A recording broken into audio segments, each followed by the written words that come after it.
The morning air was cool and crisp, carrying the faint scent of freshly cut grass, mixed with the distant hum of city life.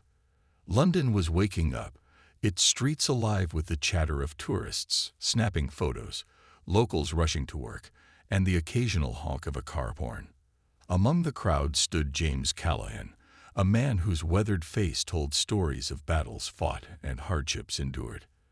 At 78 years old, James walked slowly, leaning on a polished wooden cane that had been his companion for over a decade. His steps were deliberate but weighed down by age and memories. James wasn't just another visitor to Buckingham Palace this morning. For him, it was a pilgrimage, a chance to reconnect with a part of his past that still burned brightly in his heart. He wore his old military uniform, faded from years of careful storage but still bearing the marks of honor. Rows of medals glinted faintly on his chest, each one representing a chapter of his life. Bravery under fire, long nights spent guarding borders, and friendships forged in the trenches. Though he rarely spoke about those days, they shaped him into the man he was today. As he made his way through the throng of people, James felt a mix of emotions swirling inside him. There was pride, yes, but also a deep sense of nostalgia.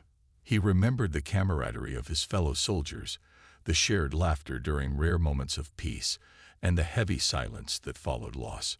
These memories weren't always easy to carry, but they were a part of him, etched into his soul like the lines on his hands. Today, however, James wasn't focused on sorrow. He had come here with a purpose. Standing before Buckingham Palace, with its towering gates and iconic guards, he felt a surge of admiration. The royal guards, dressed in their striking red tunics and tall bearskin hats, represented something timeless to him: discipline, loyalty, and an unwavering commitment to duty. To James, they were kindred spirits, even though their roles were vastly different. He respected them deeply, knowing firsthand what it meant to stand firm in the face of challenges. Despite the chatter around him, James found himself lost in thought. He thought about the young men and women who now served their country, whether in uniforms like his or those of the royal guards. They reminded him of his younger self, full of hope, determination, and maybe even a little fear. But most of all, they reminded him of why he had chosen to serve all those years ago: to protect, to honor, and to give back. As he finally reached the gates of the palace, James paused. His breathing was steady, though his heart raced with anticipation. He adjusted his cap, straightened his posture as much as his aging body would allow, and took a deep breath. This was it, the moment he had been waiting for. Around him, the noise of the crowd seemed to fade into the background. All that mattered now was the figure standing just beyond the gate, a lone royal guard, motionless and steadfast, embodying everything James held dear. With trembling hands, James tightened his grip on his cane and prepared to make a gesture that would speak louder than words. Little did he know, this simple act would set off a chain of events that would touch hearts far beyond this quiet corner of London. James stood at the edge of the crowd, his eyes fixed on the towering figure of the royal guard just a few feet away. The guard was young, perhaps in his mid-20s, and wore the iconic red tunic and black bearskin hat with precision. His stance was flawless, every muscle in his body rigid and disciplined, as though carved from stone. To the casual observer, he might have seemed like just another part of the palace's grand architecture, unyielding and immovable. But to James, this young man represented something far greater, a living embodiment of service and sacrifice.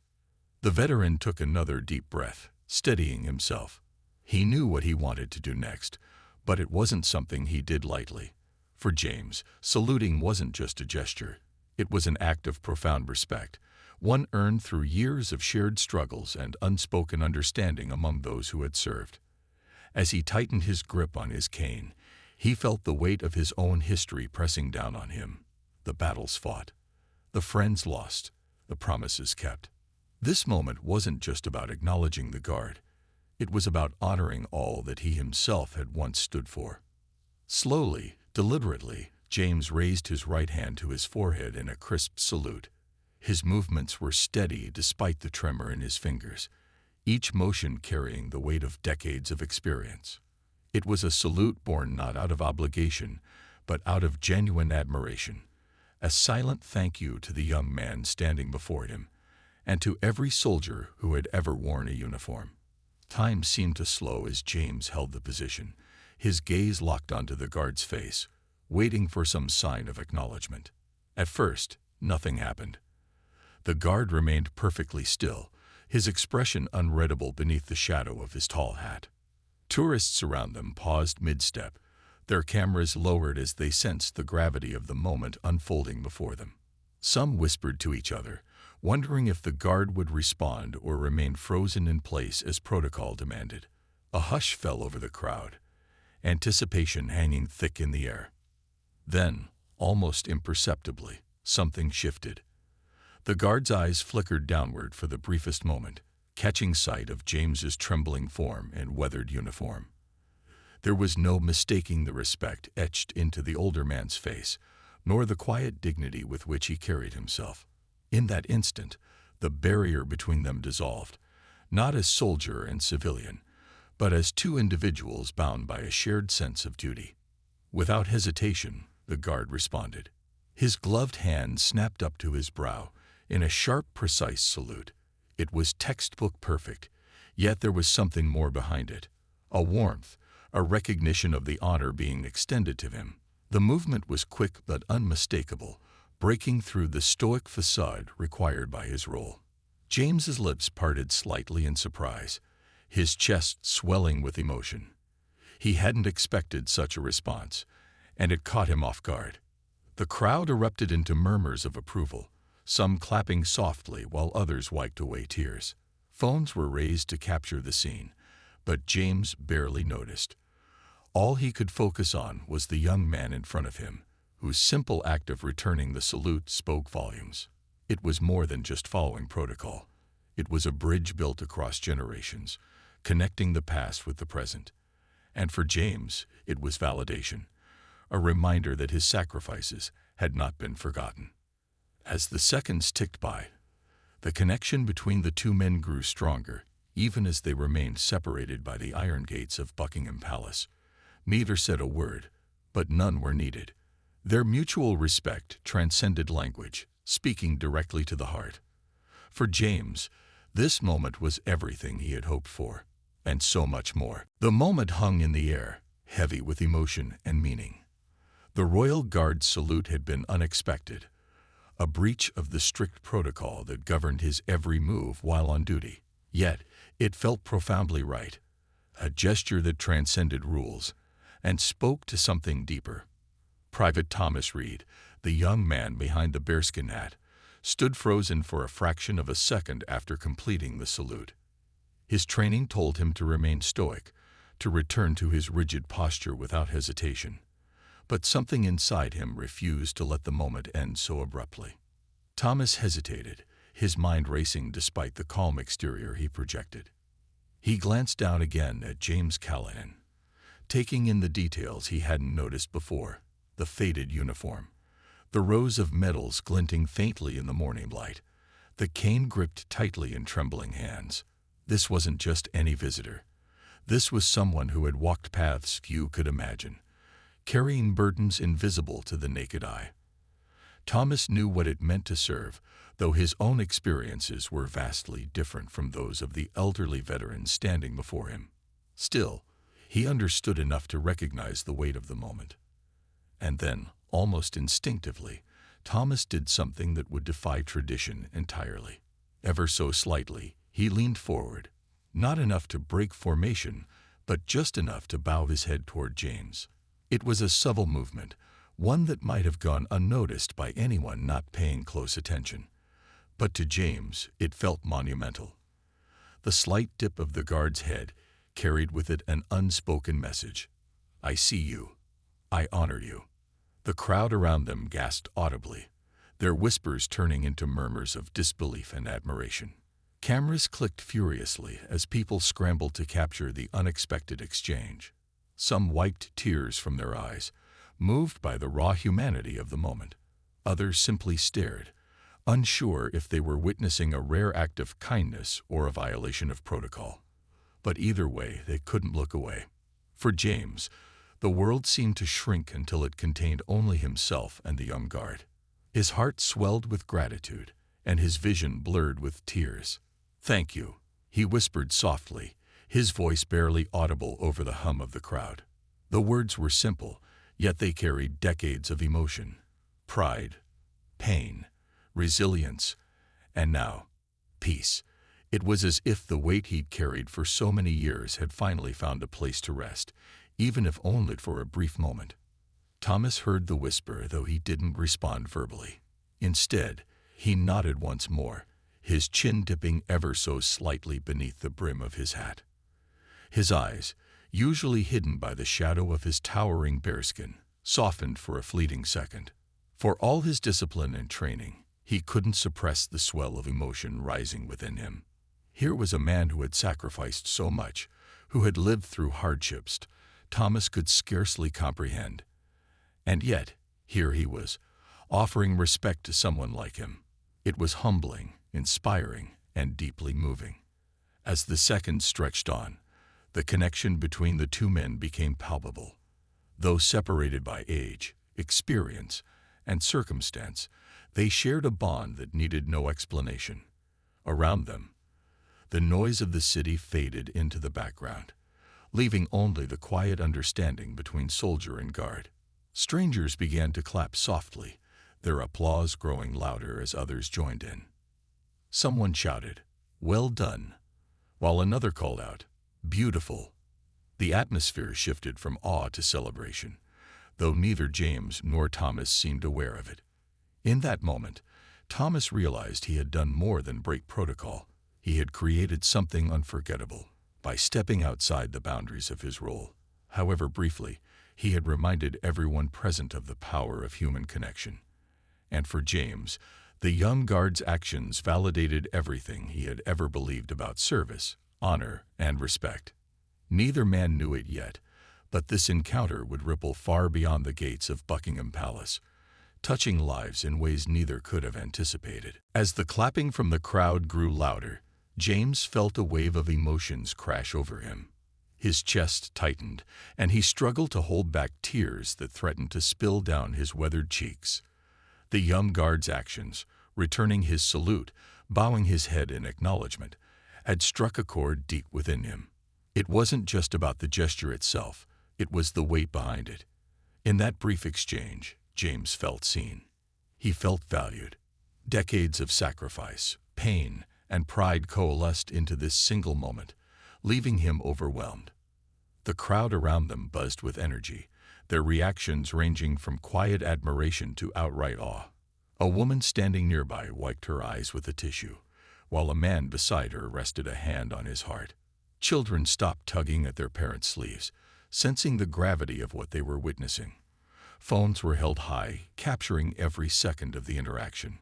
But for James, the world outside ceased to exist. All he could focus on was the young guard, whose stoic exterior had cracked just enough to reveal the humanity beneath. Private Thomas Reed, too, was affected more than he cared to admit. Beneath the heavy bearskin hat and layers of uniform, his pulse quickened. He knew he had stepped out of line, bending the rules that governed his role as a royal guard. Yet, as he stood there, locked in this silent yet powerful exchange with James, he couldn't bring himself to regret it.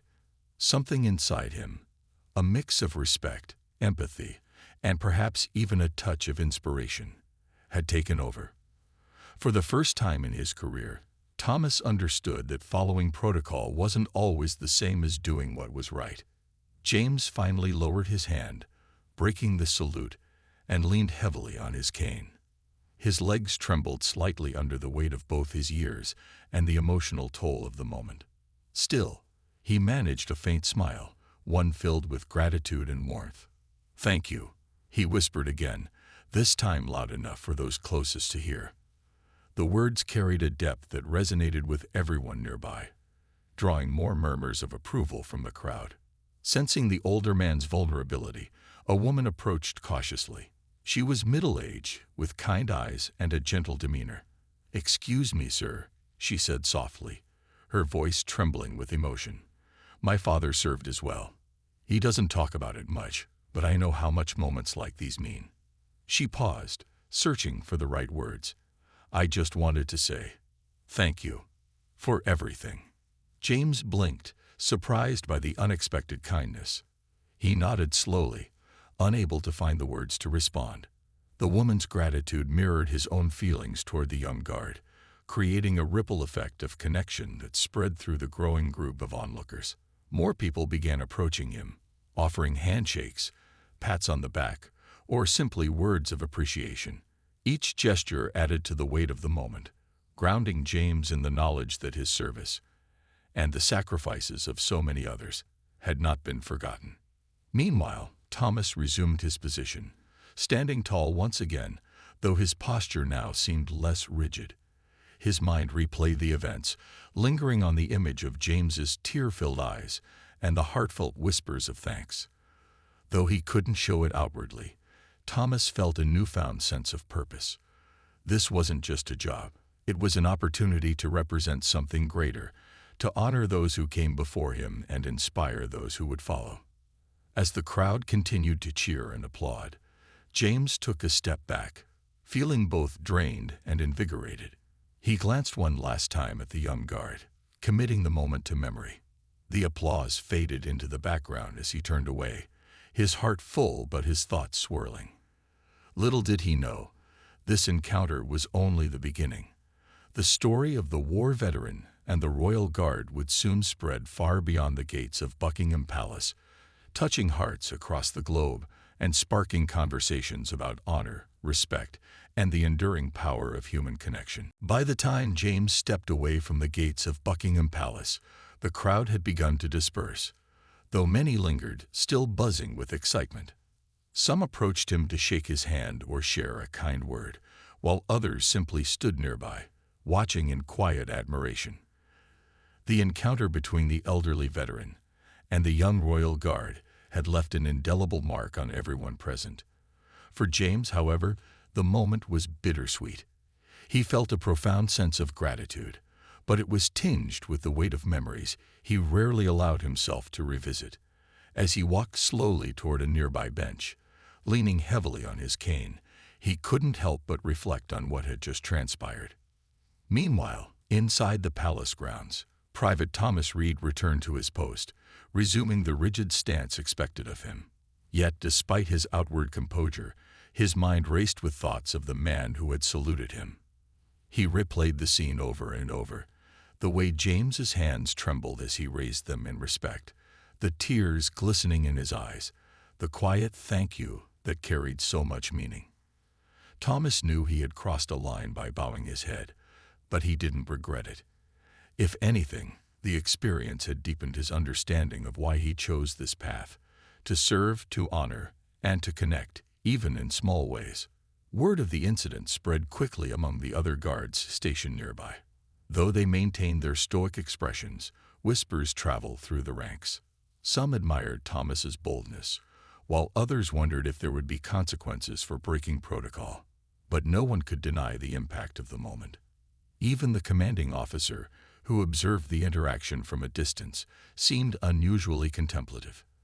Instead of reprimanding Thomas immediately, he decided to wait, sensing that something extraordinary had occurred. Back outside, James sat on the bench, catching his breath. His legs ached, and his heart still thudded against his chest, but he felt lighter somehow, as though a burden he hadn't realized he was carrying had been lifted. A young couple approached him, holding hands. The woman knelt beside him, her eyes shining with emotion. "My grandfather served too," she said softly. "He passed away last year, but seeing you today, it reminded me of him." Her voice cracked slightly, and she reached out to squeeze his hand. "Thank you for your service." James nodded, his throat too tight to speak. These gestures of gratitude were overwhelming, yet deeply comforting. They made him feel less alone, as though the sacrifices he and his comrades had made were finally being acknowledged, not just by words, but by actions. Another man joined the conversation, introducing himself as a journalist. "Sir, may I ask your name?" he inquired gently. "What happened here today? It's important. People need to hear your story." Reluctantly, James agreed to share a few details, though he downplayed his role. "I'm nobody special," he insisted. "Just an old soldier paying his respects." But the journalist disagreed, jotting notes furiously. By evening, snippets of the story began appearing online. Photos of the salute, videos of the crowd's reaction, and quotes from witnesses describing the moment as unforgettable and heartwarming. Social media erupted with comments praising both James and Thomas, calling their exchange a reminder of the enduring bond between those who serve. At the barracks later that day, Thomas faced questions from his fellow guards and superiors. To his surprise, the atmosphere wasn't one of criticism but curiosity. His commanding officer addressed him directly, asking for his perspective. Thomas spoke honestly, explaining how the veteran's salute had moved him and why he felt compelled to respond. Rather than punishing him, the officer nodded thoughtfully. "Protocol exists for a reason," he said, "but sometimes humanity demands we set it aside. You handled yourself with dignity, Private Reed. That's something to be proud of." As night fell over London, James returned to his hotel room, exhausted but unable to sleep. He scrolled through his phone, marveling at how quickly the story had spread. Messages poured in from friends, family, and even strangers expressing their support. Meanwhile, Thomas lay awake in his bunk, replaying the events in his mind. Both men knew their lives had changed in subtle but significant ways. What had started as a simple act of respect had blossomed into something far greater, a testament to the power of connection and the shared values that unite us all. By the next morning, the story of James Callahan and Private Thomas Reed had captured the hearts of thousands. Social media platforms buzzed with posts sharing videos and photos of their encounter, each comment echoing sentiments of admiration and gratitude. "This is what humanity looks like," one user wrote. Another added, "Moments like these remind us of the goodness in people." News outlets picked up the story, turning it into headlines that spanned continents. From local newspapers to international broadcasts, the narrative of a war veteran saluting a royal guard, and the guard's unexpected response, became a symbol of unity and mutual respect. The viral attention brought an outpouring of curiosity about both men. Journalists scrambled to learn more about James, uncovering details of his service during some of the most challenging conflicts of his time. They highlighted his humility, noting how he rarely spoke of his accomplishments despite earning numerous accolades. Meanwhile, profiles on Private Thomas Reed painted him as a dedicated young soldier whose compassion had shone through even the strictest protocols. People were captivated not just by their individual stories, but by the connection they represented, a bridge between generations, experiences, and roles within the broader tapestry of service. Inspired by the public's overwhelming response, officials at Buckingham Palace decided to take things a step further. Recognizing the profound impact of the moment, they reached out to James personally, inviting him back for a formal meeting with Thomas. The idea was simple yet powerful, to bring the two men together again, this time without the barriers of gates or protocol. For James, the invitation came as a surprise. He hadn't expected anything more to come from that day at the palace, let alone an opportunity to meet the young guard face to face. With a mix of excitement and nervousness, he accepted. On the agreed-upon morning, James arrived at Buckingham Palace, dressed in a modest suit rather than his military uniform. This time, there were no crowds, no cameras flashing, just a quiet sense of anticipation. Inside the Grand Hall, Thomas waited, standing tall but visibly anxious. When James entered, escorted by a staff member, the young guard immediately stepped forward, extending his hand. "Mr. Callahan," he said warmly, his voice steady despite the nerves bubbling beneath the surface. "It's an honor to meet you." James grasped his hand firmly, his grip surprisingly strong for someone his age. "The honor is mine, son," he replied, his voice thick with emotion. For a moment, neither man spoke. Instead, they simply looked at each other, taking in the person behind the uniform or the medals. Then laughter broke the silence, soft at first, then growing heartier. As they realized they shared a similar sense of humor, it was the beginning of a bond that felt both natural and inevitable. Over tea and biscuits, the two men exchanged stories. James spoke of his days in combat, describing the camaraderie among soldiers and the sacrifices they made. He recounted moments of fear, courage, and loss, painting vivid pictures of a life shaped by duty. Thomas listened intently, nodding as he absorbed every word. In turn, he shared his own journey, the decision to join the military, the challenges of training, and the pride he felt wearing the iconic red tunic of the Royal Guards. Though their paths were vastly different, they found common ground in their shared commitment to serving others. As the conversation flowed, so did the emotions. Both men laughed at lighthearted anecdotes and wiped away tears when discussing heavier topics. At one point, James leaned forward, his eyes locking onto Thomas. "You reminded me that day," he said softly, "that we're all part of something bigger than ourselves. That's what keeps us going, isn't it?"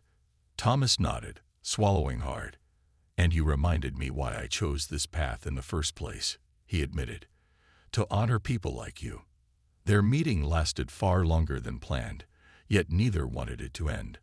By the time they parted ways, promising to stay in touch, they had formed a friendship that transcended age, rank, and circumstance.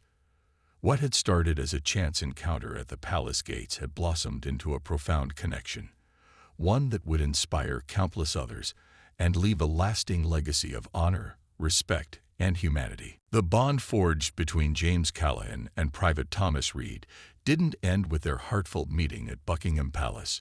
Instead, it grew stronger, blossoming into a friendship that neither man had anticipated but both cherished deeply. In the weeks that followed, they stayed in touch, exchanging letters and phone calls whenever possible. For James, these conversations were a source of joy, a reminder that his years of service continued to inspire younger generations. For Thomas, speaking with James was like having a mentor who understood the weight of sacrifice and the pride of wearing the uniform. Their connection soon caught the attention of organizers planning events to honor veterans and active duty service members. Invitations began pouring in for both men to attend ceremonies, parades, and panel discussions. At first, James hesitated. He had always been a private man, uncomfortable in the spotlight. But Thomas encouraged him, reminding him of the impact his story could have. "People need to hear your voice," Thomas told him during one of their calls. "They need to remember what it means to serve." When they appeared together at a local veterans event, the crowd erupted into applause. James walked slowly, leaning on his cane, while Thomas stood beside him, offering support when needed. As they took their seats on stage, the moderator introduced them, recounting the now famous story of their encounter at Buckingham Palace. The audience listened intently, many nodding in agreement or wiping away tears as James spoke about his experiences in the military. His words were simple but powerful, carrying the wisdom of someone who had lived through decades of change and challenge. Thomas, too, shared his perspective, emphasizing how meeting James had deepened his appreciation for those who came before him. "We stand on the shoulders of giants," he said earnestly, glancing at James with a smile. "Men and women like Mr. Callahan remind us why we do what we do, to protect, to honor, and to carry forward the values they fought for." The room fell silent after his remarks, the weight of his words sinking in. When the session ended, people lined up to thank them, shaking hands and sharing personal stories of loved ones who had served. Their appearances weren't limited to formal events. Together, they visited schools, community centers, and even retirement homes, spreading a message of unity and gratitude. Children especially were captivated by their stories, asking questions about everything from combat missions to life inside the palace barracks. James would chuckle at their curiosity, while Thomas patiently answered each question, ensuring the kids understood the importance of respect and teamwork. These interactions reminded both men of the ripple effect their connection had created, inspiring not just adults but also the next generation. As their public engagements grew, so did their private camaraderie. They often spent hours talking about their lives outside of service. James learned about Thomas's love for photography and his dreams of traveling once his duties allowed. In return, he regaled Thomas with tales of his adventures abroad and the lessons he'd learned along the way. Their differences in age and background only enriched their conversations, giving them fresh perspectives on life. One particularly memorable day, they attended a memorial service dedicated to fallen soldiers. Standing side by side, James placed a hand on Thomas's shoulder as they observed a moment of silence. It was a poignant reminder of the cost of service and the responsibility they both carry to honor those no longer with them. Afterward, James turned to Thomas and said quietly, "We're lucky, you know. We get to keep telling their stories." That sentiment became the cornerstone of their mission. Through their shared experiences, James and Thomas inspired countless others to reflect on the meaning of duty, bravery, and humanity. What started as a single act of respect at the gates of Buckingham Palace had evolved into something far greater, a partnership built on mutual admiration and a desire to leave the world better than they found it. And as they stood together, surrounded by cheering crowds or quiet moments of remembrance, it was clear that their friendship was more than just a coincidence. It was a testament to the enduring power of connection. The story of James Callahan and Private Thomas Reed didn't fade with time. Instead, it grew into a legacy that touched lives far beyond the gates of Buckingham Palace. Their friendship became a beacon of hope and unity, reminding people of the shared values that bind humanity together: respect, sacrifice, and compassion. As they continued to attend events and speak publicly, their message resonated deeply, inspiring individuals from all walks of life to reflect on the importance of honoring those who serve. One of the most profound outcomes of their partnership was the way it bridged generational gaps. Younger audiences, many of whom had never met a veteran or understood the realities of military service, began seeing soldiers not as distant figures, but as relatable human beings. At schools, children eagerly raised their hands to ask questions, their curiosity sparking conversations about courage and resilience. "What was your scariest moment?" one boy asked during a talk. James smiled softly before answering, his tone gentle yet firm. "Every day held its fears," he said, "but facing them taught me what it means to stand strong. For others, not just myself." Beside him, Thomas nodded, adding, "And sometimes, strength isn't about fighting. It's about caring for the people around you." Their appearances also brought comfort to older veterans who often felt overlooked in modern society. At retirement homes and community gatherings, James would sit among fellow veterans, sharing stories and laughter while Thomas listened intently. These moments were healing, not only for the aging heroes, but also for Thomas, who gained a deeper appreciation for the sacrifices made by previous generations. One elderly man, clutching a faded photograph of his unit, told Thomas, "You remind me of my grandson. Keep going. You're making us proud." The comment stayed with Thomas long after the event ended, reinforcing his belief in the power of connection. Beyond personal interactions, their story inspired tangible change. Charitable organizations supporting veterans saw an uptick in donations and volunteer sign-ups, fueled by the renewed interest in honoring those who served. A campaign called "Salute Their Legacy" was launched, encouraging communities to recognize local veterans through small acts of kindness, a meal, a letter, or simply a word of thanks. The initiative spread globally, creating networks of support for veterans struggling with loneliness or hardship. James himself became an ambassador for the program, traveling, as much as his health allowed, to advocate for its mission. For Thomas, the experience transformed his perspective on service. He realized that being a Royal Guard wasn't just about standing tall and maintaining order. It was about embodying the spirit of care and respect that James exemplified. His superiors took notice, praising him for bringing attention to the humanity behind the uniform. Some even joked that he might be setting a new standard for the role. But Thomas knew the real credit belonged to James. He reminded me why I wear this hat. Thomas once said during an interview, "It's not just tradition. It's a promise to honor those who came before us." As months turned into years, James and Thomas remained close friends, their bond unshaken by distance or circumstance. Though James grew frailer with age, his spirit remained indomitable. On his 81st birthday, surrounded by family and friends, including Thomas, he reflected on the journey that had begun with a simple salute. "I never imagined something so small could mean so much," he said, his voice steady despite his frailty. "But it showed me that even in this fast-changing world, there's still room for gratitude, for connection, and for love." Thomas stood beside him, his eyes glistening with emotion. "And it showed me," he added, "that breaking rules can sometimes lead to the greatest rewards." The room erupted in applause, a fitting tribute to two men whose actions had sparked a movement rooted in empathy and understanding. In the end, their story wasn't just about a veteran and a guard. It was about the enduring power of human connection. It proved that no matter how different we may seem, we are bound by shared values and experiences. Through their unlikely friendship, James and Thomas reminded the world that true valor lies not in grand gestures but in moments of genuine compassion. And as their legacy continued to inspire, it became clear that their story would live on, not just in history books, but in the hearts of everyone fortunate enough to hear it.